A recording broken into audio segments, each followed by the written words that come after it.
14. bölük Mustafa Hunyolman cevabiyetinden. Elhamdülillahi Rabbil alemin ve salatu ve selamu ala seyyidina seyyidil enbiya vel mursalin ve ala alihi ve sahbihi ecma'in.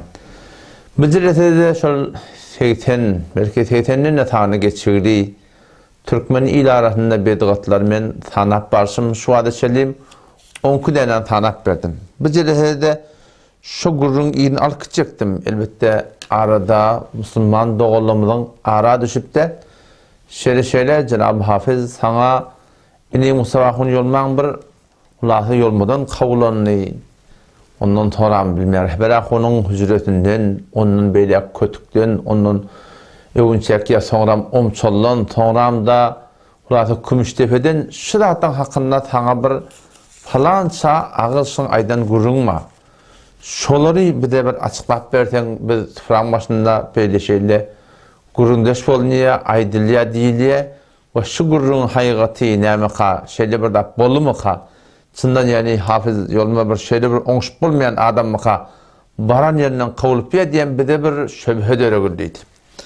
Oğlum şu taýdan tendi bilen gawaryan adam bilen biri islegimiz var şu gurrun bir de açıklap bersen menden yamaşladan isleg etdiler, tagaza etdiler. Yoxam o gurunlarını hele gurun edip ben koydum ettim de dinge şu bedgatlar tane akınım tavacaktım şun gurun emma gıynan hakta yine şu istek olupdu. Şu tadan gerekli oluşu böyle gurunlar inşallah şu gurunlarımızda açıklap verin.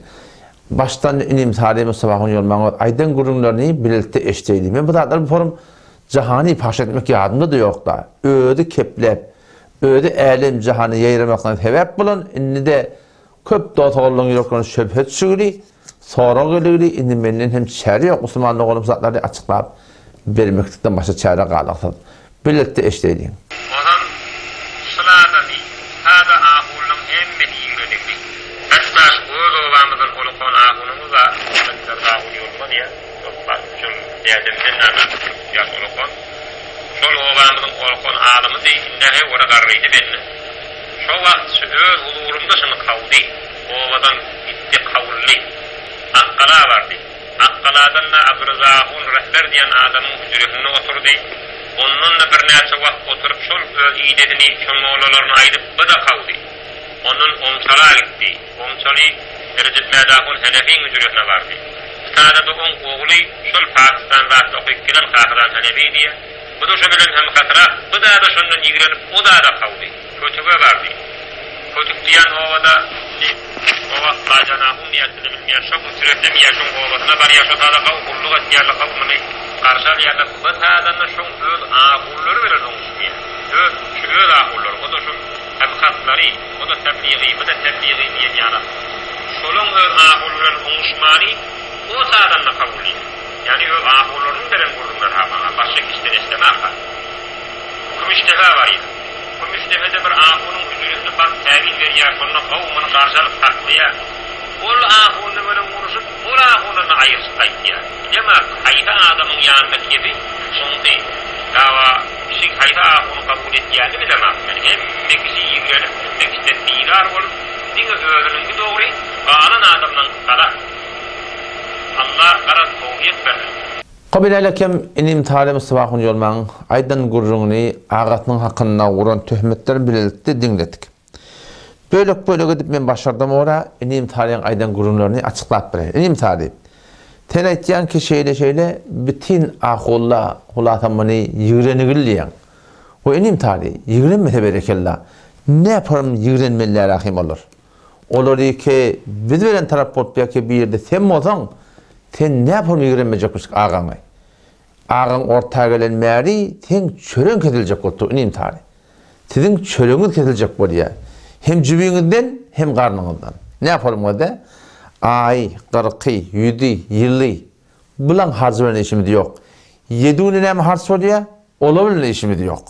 Dine yıl yeten hetap vereni. Her yılda her Müslüman Türkmenin oyunda dine bırtsa taraf yıl yete verme olsa o da mesela dördüm vermedi.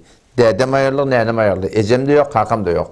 Men ama Allah'ın 46-47 yaş bilen şu an eğer yıl yete verme olsam yıla dördüğünü vermedi. Dört etap olacak ki öy başına ağracak biri var. Her öyde de ağracağında beri baş harcını vuracak oluyor. Ne çağırsın? 1 milyon. dükkana karşı gidende kertop toğun alanda 300.000 400.000 böyle var. Adacık 1 milyon euro elendi. Her mün eyden musulman doğanım. Eğer her mün eyden yıla bırtsa tarap yıl yete vermeli etsek o her gaysını 1 milyon hitap etsek biliyor musun neyse oluyor? Her mün öy başına 1 milyar oluyor. Kümüşte hemen ne söylüyorsam? 4-5 mün öy var. Yol masalyanın öydü. Mün öyden neydik? Git akkalar, git kümmede, git bendere, git kelala, bütün cergelan bilen aşağı deryamız, yukarı cergelanımız en hemen palan çemün Türkmen öyün her gaysına mün şüpar marahim bir yıl yeti vermeletek, ona da 1 milyon ortak neçe milyar her yılla nereye gidip du? Şınyalık soğabı yok, günahı olup durumda da o günahda şeyle bir günah, na'udhu billah ona eminip doğadıp verdiğinde da şu formlarda gidip du. O zaman benim tarihi, senin yalık adamlar ağan yığrenmese başa neymetsin. Sizin çölüğünüz kesilecek oldu. Sizin çölüğünüz kesilecek oluyor. Ol 50 fakirden, 25 fakirden, 15 fakirden, ol çadırın ağınlayak duran fakir soğap deyip yok yerden tafbaran size şuforun berip göberiyor. O taraftan da tuyun qavti, etin qavti baştan size gelip karnına tegelep verin çıkık kayıt yardınız. Sizi yığrenmeseniz berekillah. Sizin çölüğünüz kesilecek oldu. Şunun için yığren yardınız. Olun Mevlud Khaniya ki yılı 10 kay ettirip yardınız. Şeriatı ters taraftar var sonra millete şeriat deyip o zaman siz men yalağı yığrenmeden kimi yığrenecek misiniz ahmet? Kimi yığrenecek misiniz? Eğer millet biltebiliyor mu? Sizin yığrenen sonra söyleyeyim. Eğer millet bilata şu sizin şeriat, din, diyanet deyip öğretmenin adlarının ne kadarları günahkarçılık onu siz emin deyip dursanız kabul olsun deyip dursanız millete soğap deyip sündürüp dursanız eğer millet için düşünen günü var sizin başınızda neme bela yok koruyulmadı getireceklerine hiçbir Müslümanlığım şek yok. Onun için benim tarihi mühimmek yığreniyen tenyalıkta yığreniye. Tenyalık milletin hem malını ip hem o taraftan şınımını şeriatı tertadi eminleyip sormalar hem iyilarını gezip yakın karnını tegelep tenyalıkta yığreniye. Elhamdülillah ağın idine o ağın kabul ettiğin ulamaların idine süpüren adamlar gün bugün sana artık başı sizin hem çeyreğiniz yok, formalar hem yamanlamadan başka elinden gelecek iş yok yani. Ama ol yankı yol mahalyanın hakkında aydan gururunu. Esas bu olamızın olukon ahunumuza Alexander yolunda diye dostlar üçün diyeceksin ya olukon. Şol olamızın olukon alımı değil, nehe ora garrıydı benimle. Şu vakt öz huzurumda şunu kavdi. Ovadan gitti kavulli. Ama bu gurur mesela açıklap benimle. Ben bertledim gönlünü okuyadım. Yol mahalyanın huzurunu okuyadım. Yol mahalyanın huzurunu diyemde o 150 muallabamı kadime, 50 muallabamı kadime şu bütün okuyam atamı. 10 muallabamı kadime. Ne açam muallaba? Hemen 3 muallabı var. Memma, Cemalettin Ahunma, burada muallabı tehcelle var. Başka adam yok yani. Kulun 3 nöro okuyup yazı şurada. Bunun hem bertledim gönlü. Beni bertledimden derhal ketmeyen. Bertledim gönlü bana bir toparda atlarımın kulağını okuyup dururlar. Ben neyemediğine haberim yok. Gelip menden yekan soramanda atamın hakkını neyme diyen, mun hakkını neyme diyen, mun hakkını neyme diyen 8 hatta menden soradı. Medhebin hakkını neyme diyen. Bertleri gören yerim yok medhebin hakkını neyme diyen. Medheb tutunuklar ya da bana desene parlayacak dedim. Çok muhim da açı dedim. Medheb tutunuklar adam yolun çıkıyordu. Kabristana gitmektik neyme? Mustahap deyip düşünen. Tadakı ölmektik neyme öyle? Soğap deyip düşünen. Onun sonra ayet tutunmakta ne yaparım? Ben kitabı öyle düşünüp düşünen. Şoňa meňe soraýym, Turamyň doga etmekdi näme? Yo beter go bertede sünnetde badatlar üçin. Şu zatları men bilýän adam aýtdym, berteden bir agy diýdi, atam, seni hemen aýtdymmy diýdi. Meni hemen aýtyp bertedi, men basal gurun ýok. Men bilýän adam şi, näme soraýar? O ýam bir gurun bertem turup gaýtdy. Habar kimden al? Habar şi ne mutawakyn ýolmadan al. Niýde agaty bolsa, şo şoň gapdalynda bahyran galmaly. Otan bir kun geçti bir, soram bir habar geldi. Berteden geldi baktı. Biliyorsun öde etti mi ya başka bir etti mi? Bağırsam şu gözün öde önüne şeyle bak. Top mutlu şeyle berteden her saat sonra anlatır var da bunu yakan yamaçlardan sonra bandırdım. Ben de aytmandırdım. Gel Havva. Bir sonra da ne mi Muhammed'in dadı. Tevessülü ne mi diyen? Beni tevessül bertede. Şiha Allah evliyaların hürmetine, peygamberlerin hürmetine, şehitlerin hürmetine. Şuna men doğruluğunu bilen, o tevessül bil amali saliha, tevessül bil iman, onki gurun yok. Men şunu işizlerin doğruluğuna bilýänip, şoňa da ol jogap berdim. Şu gurun agdap, yok, ten evliýara çağırtan bolýa diýmän durdy. Ýanky bertledim. Men bertde dedim. Şu gurun ýerde bar dedim. Köke dedim, çağırmaly, o da bir de çağırjak, dawamy da ýok bunyň. Allah tebarek we taala bilen onu çağırmaklık bilen, yarlamaklık bilen, bir de doğanlık kabul ettirecek de şeyden. Nerede ba? Tefsir Savi'nin açtı. Muhabbet deyiptir, evliyalar kavurmalıdır, bertede. Şu muhabbet deyiptir da, kavurmalıdır, çağırmalıyan yerine yersin. Ona dedi, sen neydi, Vehhabi oturun falan neydi. Bertede Vehhabiyetin kurunda, men Hanefi mezhep. O sen şahityan kurun yok, bir önüne açar dedi. Men şu hücrede, yani yıkıcı bir tokta bu deyadında. Men açar deyakam, bertede dedim. Men baryan dedim. Sonra çıkayttım, imtiharda şu daha son moddu. Sonra yani bertede menini fesara koyacak oluyor. Qara şöyle aytyanını getirecek, öyle malahim, öyle düşünsüne öyle Vehhabi olam kayıp bertede bana hayır kandı. O zaman sonluk bir neşne verdi da şöyle gelay ağandır, ay barağa, ay beylay şeyle ben iman etikadın kurun kardeş dedim. Ne muhtaç olsun dedim, ben dedim iman etikadı ki ben doğru düşündüm. Ondan ben dünya direkli, at direkli, avray direkli, hiçbir ad direkli ben geçen ne dedim. Yoksa da berttem aytyan ben ettim. Şu aytyanlarda bol ya deytem, yalandan biliyor musun? Yalandan demedim de çünkü doğru olmayadım. Hadir olsam doğru bilemem. Şu tadı yol mutayfan var, hem dili var adamsın ben. Şoňa meni sokandan barahym men, şoparum rahatçak barahym köp zada baş bolup da tellentirlep de garyn tegrap aýlap bermeniň birmen, emma ýüregim islemedi ki dinimi dünya tatmaklygy musulmandygyň. Şondan şonluk bilen men gaýtdym. Olam şu taýdan inim taryhymy aýtýan gurun bara, owadan kawdyla, falanyň kawdyla set yalan gurun. Bertede bana açar ver dedi, men açar dedim. Ýani men gystajak bol daran diýen tajak bolly. Şoför öğretmen var, insan getirecek oldu, ben de gelmedim. Şu kurun yolmadan kavul diye onu ki yüdeyi yalan kurun yani. Müngömün deme koyayım ona. O yüdeyi koyayım ona. Yolmadan kim kavuplayacak hem kim şu hemtay anlatın şu devletin bolmaklığı bilen kim gözün üstünde karşın var deyip biliyor musun doğan ki gelip bir adam var hem kavacak oldular. Ondan sonra benim tarihi. Bu kurun aşağı param, ağa nen kurunu. Bir dedi men dağım ten dağım. Meğer ten ödüğüm hücreden kavun atma be. Kim kavdı? Ödün biliyorsun ki, berteden kavdı sen ne? Meğer sen hücreden kavmadı mı? Meğer sen mescitten kavmadı mı? Meğer sen gidip bir müddet ol yank bir şirvanına ders vermedin mi? Şıdatlar derekli imtiharı. O zaman şu taydan maraqım sen gelip bunu men yüzüme vurmaklığın, onun bunun yanımın ağına ayıp deyip etmaklığın imtiharı etsen mi? Ödündeki bağdattı. Sen kesin ödün Abdülmelek'in yanına şöyle yankı karıma çarşamba bağdardan yol muhtarıyla şey değil mi? Dayık bilemek şu bağdarın onu sırahatan ettirahim ödü. Ödülünün ödü kaçırıptı var akım şubarım. Ödü şunun maraqım boyunaldı kavu şeyle bertlerdi ben menine kavda akım o şeyle deyip Müslümanlığı şu gurrun onunla başka bir gurrun yok. Elbette ara vakt geçti. Sonra ben otadan maraqım Rehber Ahum Mescid'in gayın tamın öyü Rehber Ahum Mescid'in o tarafına. Adıl Xiyavan mı? Meşhurda maraqım sarfına okuyumana vardım. Ondan sonra da ben Kulun yolunu hayran göçük kayttım. Keyfim kök halim var, akım sağ olup, yani onçala okuyumana gaytdim. Şu gurrun, yolmadan kavul diyen gurrun musulmandan bir kol bir yaran gurrun. Sonra da ara vakt geçti, tekki dilla sonra, Durtcan, bertledim olukon oğlu, Durtcan mı ara düştü, şu hatta sonra ağam. Durtcan hindi arada ba, elhamdülillah, Allah dokki aşbetim bennek. Durtcan ağam ara düştü. Neyme inim tari, atam ten qavutun, atam beylidir, ağandır, barağa, beyle, şeyle, Hulata bir Durtcan sebep var, ben bardım o zaman bertledim yanına. Beter hoş oldu, böyle şeyle gurrum oldu. O zaman bertledim sonra yılana kanam veh dedi.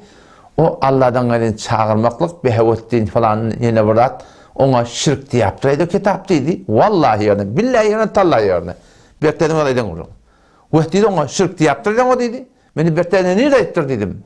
Aytmadı kendi yerdaydan. Bayağı ettim ilacak olup. Yok, aytmadı. O şonluk bilen maraqym şonluk talamlarykda etmeme çık aytma oldu musulmanlyk olam. Benim bolan gurun şey. Yani näçe de yani Ankaradan gelýärkek maraqym gaýrak ýoldan geldim ýol muhaliyana. Köprüden geçmeli şu zada bertdim atalaşdym. Oşan Ankardan Tokoýundan gelýär hulatamany oğluny iýine geçirip meni eweltde maraqym mindirdim. Onu şondan sonra halaha soraşyp zaýatdy hem bir tanıýanmy diýdim.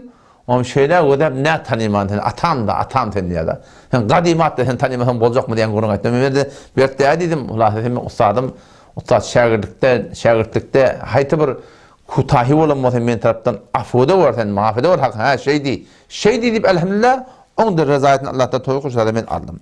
O da musulmanda oğlum, kulli yol muhaliyanın gurun, şu gurun, başka hiçbir gurun yok. Kavulu diyen gurun yol muhaliyanına, müngömün yalan, hücreden kavul diyen gurun da yüde yalan gurun. Açar verdim ben, açar Allah benden. O da var akım bir yekoton açar. Neyse mi olur? İsmi Allah. Şu doğratında men daran diýen atar ödätjäne bolýar diýjek bolar, meni diýmen çykýan adam bol musulman dogan. Şo gurun. Ýokam taňa hüjeden git falan et. Bize gurun musulman dogan ýok. Emma ol aýtýan gurun hakynda, rehber ahonyň mescidin hakynda aýtýan gurun. Akkala bardy. Akkaladan da Abdurrazakun rehber diýen adamyň hüjretine oturdy. Ondan da bir näçe wagt oturup şol öz iýdetini, şol mowlalaryny aýdyp bada kaldy. İnelekem, inim tarihi, mının da yüdeyi yalan gurrun, öz iğdetini, öz mollalarını, yaşadan mollalarını aydıp, bu da kavdu diye. Kim kavdu diye? Rehber ahun takdirmeyen kavdu diye. Müslüman da on. Yalan, ne yalan anlamalı arkadaşlar, ne ağlayardın sen ahim o de. Esti gurur Müslüman da olmuş o de. Ben şu tada sarfına hokimana vardım. Şu tada settar ahun nurizat ba, şu hatta ol, kelala tarafta, Ustad-ı Muhterem'in öz makam meziyeti cahilina ilarhan tanıyan adam, şu tarzı sarfına başka moğlusuluk dersleri berip ketken adam.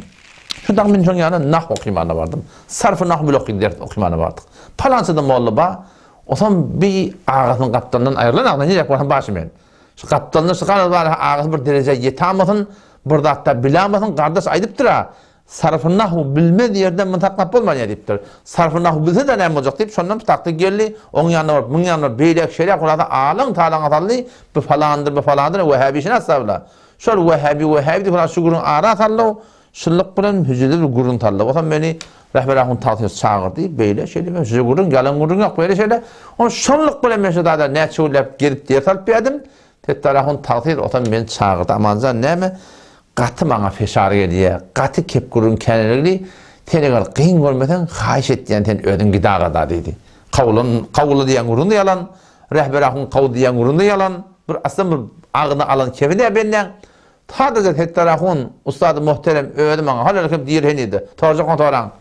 Menden şu hayiş etti, bana kem feşar geldi, aman zaten ustadın ödün gıda atan dedi. Ben de bolya dedim. Ben bar yani, hoş deyip sonun sıkayttım. Kimin halini, kim yarataş olur, elhamdülillah, beter qavvalla da. Şu tevap böyle şeyden qaytmaklığım, o lakin Erzebahun Talhayhanefin hüzühüne geçmekligim. O zaman emma omçalıyın hakkında aydılyan gurun. Onun omçala gitti. Omçalı Erzebahun Hanefin hüzühüne vardı. Tada da on oğlu şol Pakistan vaat okuyup gelen Kafiran Hanefi diye. Bu da şu bilen hem katara, bu da şundan yigrenip, o da kaldı. Emma omçalıyın hakkında, inalekem inim tarihin aydan gurun biletiyem eşittik. Müslüman da on, bu gurunda yalan gurun, yüdeyi yalan gurun. Men 3 yıl yarım ile 4 yıl omçala göçemden sonra şu tahta menme okuydum. Muşolluk böyle malahim muvkufun aleyhe dertimiz barma olan, yani ahunçalık 2 yıl vaka, men Erzebahun Takdir Hanefi'den ödüm ecada alıp, men şu tuğratan teori okumaya çıktım.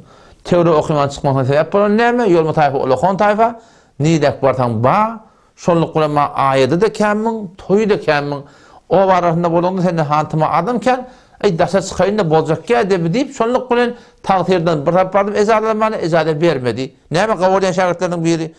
Küleni sarıp takdir şeyi her vakti o temin olan şöyle hulata Allah'ta toyu ecada aldım, ecada bilen gitti Müslüman doğun. On bir inim talim, etken kurdum Müslüman doğun, yüdeyi yalan kurdum.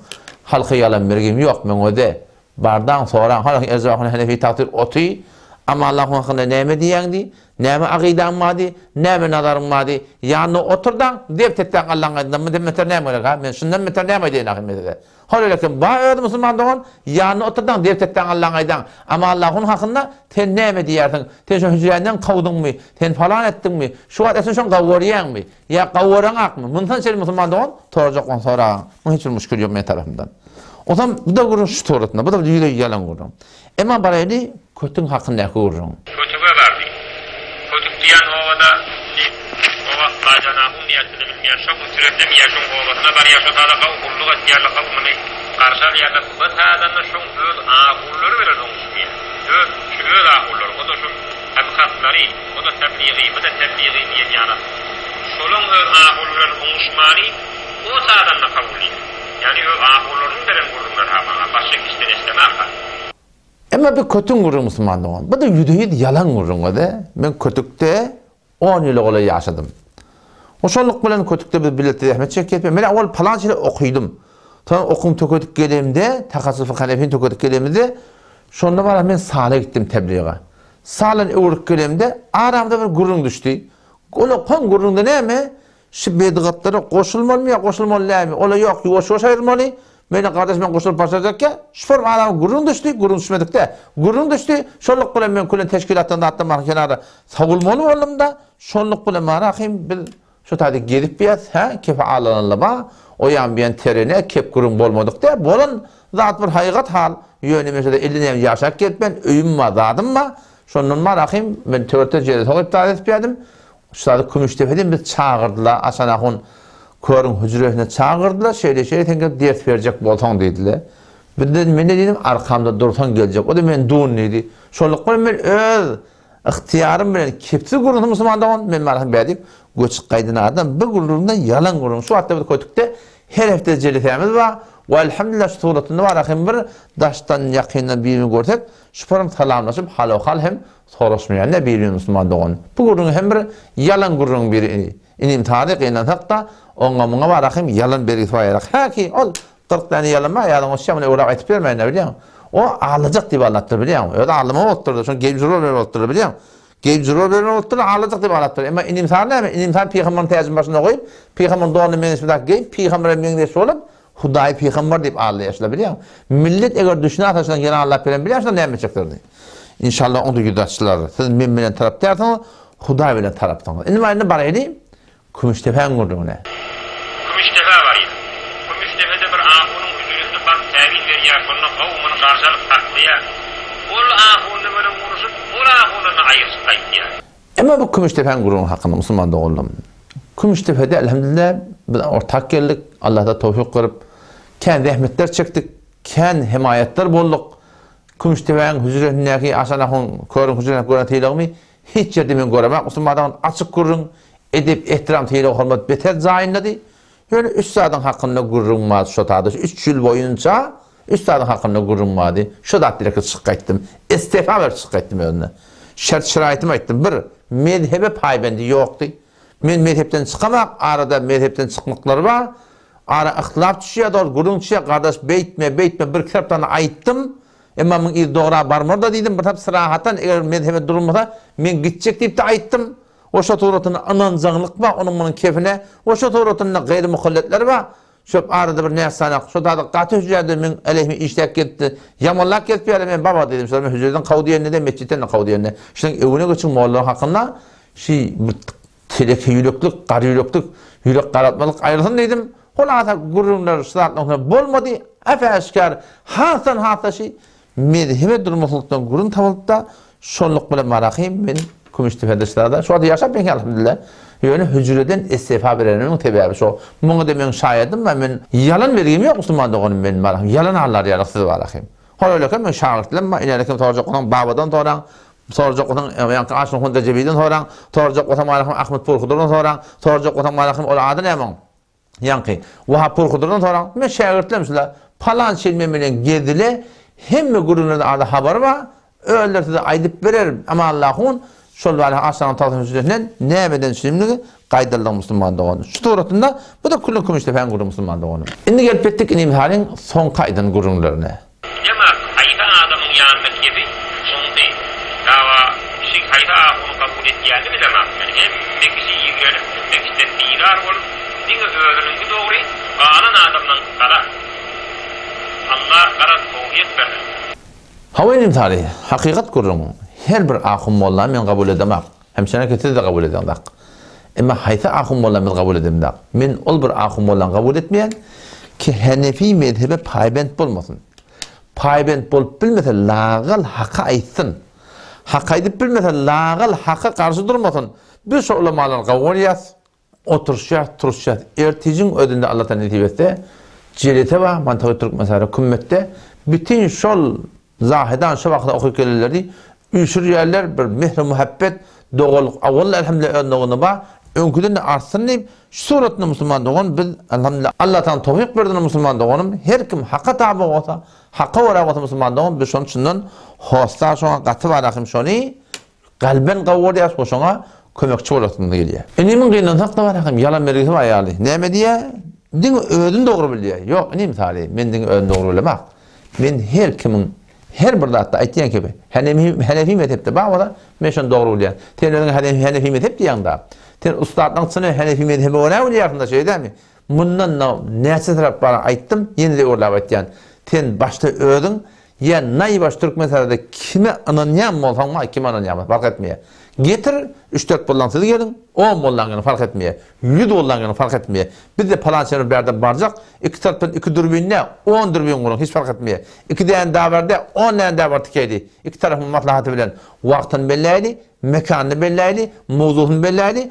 Otur şöyle tabi belli olsun ki kimin alıp barayan yolu, Hanefi mezhep kimin alıp barayan yolu, Hanefi mezhebe tersliği. İnanın Müslüman doğanım, bu gurunda ahına gelip ettik. Kulle şey aydilyen töhmetlerinin gurunu baştan yakşı gurunu Müslüman doğanım. Bunun millete yalan berisi ve ayakla kıyınan hakta yalan taptaşılan doğru kepilmektiği qatı qiyim bolugly. Allah insaf versin, ihlas versin, ölmeden önce etyen yanlışlığın hakkında halsan tövbe versin. Vesselamu aleykum ve rahmetullahi ve berekatuhu.